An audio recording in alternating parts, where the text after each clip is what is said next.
21, silakan. Kristus itu harus tinggal di sorga sampai waktu pemulihan segala sesuatu, seperti yang difirmankan Allah dengan perantaraan nabi-nabinya yang kudus di zaman dahulu. Iya, terima kasih. Jadi Yesus itu telah, haleluya, mati untuk kita di kayu salib. Dia untuk menggenapkan Paskah, ya. Paskah itu di mana Israel keluar dari Mesir, ya. Dengan penyembelihan anak domba Paskah, maka Israel keluar dari Mesir, dan Israel, haleluya, dituntut untuk menuju kepada negeri perjanjian, ya. Dan sekarang bagi kita penggenapan Paskah itulah Yesus yang sudah menjadi, haleluya, anak domba Paskah kita, ya. Sehingga kita ini yang tadinya diperhamba oleh dosa, ya, diperhamba oleh dosa, dikuasai oleh, istilah Rasul Paulus, manusia yang mewarisi dosa dari Adam, itu dikatakan memiliki tubuh maut, hukum dosa. Itu dijelaskan dalam suratan Roma bahwa tubuh ini mewarisi dosa dan tubuh maut ini, ya, dan juga kecenderungannya cuma mau melakukan dosa, ya. Dan tidak mampu manusia melakukan kebenaran firman Tuhan. Niat untuk melakukan kebenaran itu ada, tetapi untuk melakukannya tidak mampu. Itulah hukum dosa, hukum maut.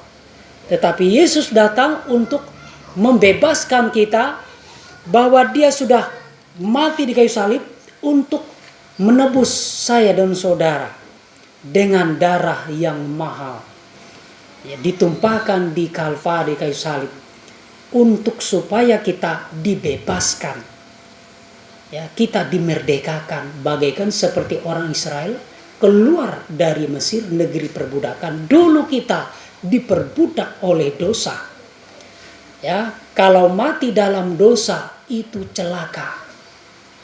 Mati dalam dosa itu hanya menunggu penghukuman kekal, masuk neraka, ya. Perbuatan baik tidak bisa, hanya sekedar berbuat baik untuk masuk surga.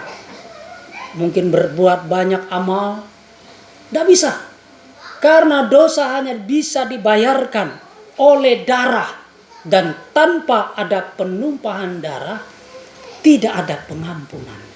Jadi saudara, untuk mengampuni dosa dan kesalahan kita, maka Yesus sebagai anak domba harus tersembelih. Dia Allah menjadi manusia supaya bisa mati, saudara. Ya, kalau dia Allah tidak bisa mati, saudara. Tapi dia benar-benar untuk bisa mati, dia harus menjadi manusia 100%, dikandung oleh Maria 9 bulan dan dilahirkan normal, ya, normal, dan kemudian dia bertumbuh, dan ketika tiba saatnya umur 33 tahun, dia menyerahkan dirinya untuk disalibkan. Itu sebabnya di Taman Getsemani dia berdoa, "Ya Bapa, ya, kalau boleh cawan ini berlalu, tetapi bukan kehendakku yang jadi, biar kehendak Bapa lah yang jadi." Dia taat. Ketaatannya itu sampai dia menyangkal kehendaknya, dan dia menyerahkan diri untuk mau, ya, mulai dikhianati oleh muridnya Yudas, dan dia dihakimi, ya. Dan ketika Herodes menanyakan, ya, Pilatus menanyakan, tidak ada kesalahan, ya. Memang anak domba yang disembelih, tidak ada cacat dan celah, ya. Saudara, Yesus membuktikan dia memang layak sebagai anak domba Paskah disembelih untuk membayar harga penebusan daripada dosa dan kesalahan kita, sehingga kita tidak perlu masuk neraka. Ya, haleluya. Itulah anugerah terbesar, kasih karunia yang Tuhan nyatakan di dalam Kristus.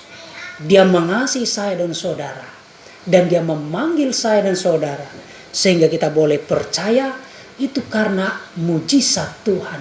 Kalau saudara bisa percaya Yesus, itu luar biasa. Saudara dan saya dibebaskan dari perhambaan dosa. Dan memang benar, kita benar-benar merdeka. Itulah karya salib korbannya Kristus. Dia dikuburkan selama 3 hari. Pada hari ketiga dia bangkit. Jadi Allah yang kita sembah, Allah yang kita layani adalah Allah yang hidup. Haleluya. Dia Allah. Haleluya. Dia ada di mana-mana. Ya. Haleluya. Dia ada di mana-mana karena dia Allah. Ya.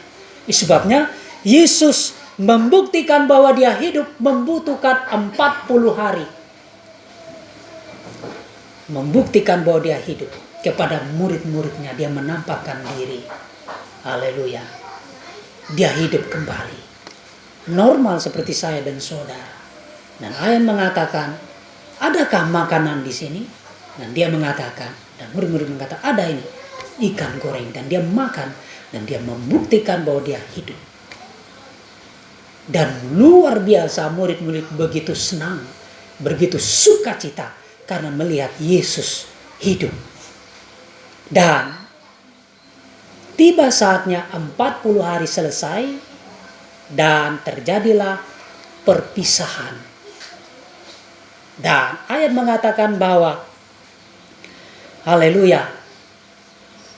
Kita baca dalam Kisah Rasul pasal yang ke-1. Inilah ketika dia bersama dengan muridnya, ada janji dia yang katakan begini. Silakan baca ayat yang ke-5. Silakan. Ya. Ayat yang ke-5. Kisah para Rasul pasal 1 ayat ke-5. Sebab Yohanes membaptis dengan air, tetapi tidak lama lagi kamu akan dibaptis dengan Roh Kudus. Iya, saudara lihat, baptisan Yohanes itu haleluya, suatu peraturan dari surga. Dalam Yohanes pasal yang ke-3, ya, di sana dijelaskan kepada Nikodemus, kamu tidak bisa melihat kerajaan Allah, apalagi masuk surga, tidak bisa.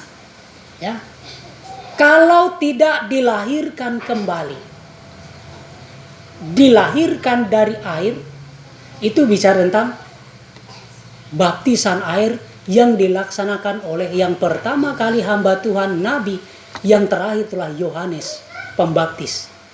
Ya. Jadi baptisan air itu sarana Tuhan menolong kita untuk haleluya meninggalkan tabiat lama kita, manusia lama kita, yang bagaikan seperti digambarkan seperti, saudaraku, dalam Ayub mengatakan manusia itu yang lahir dari perempuan. Ayat yang 1 dikatakan dalam Ayub pasal 14:1, manusia lahir dari perempuan itu singkat umurnya dan hidup penuh dengan kegelisahan, bagaikan seperti bunga rumput saja. Itulah kapasitas kekuatan tubuh kita ini, saudara, yang dikuasai oleh dosa.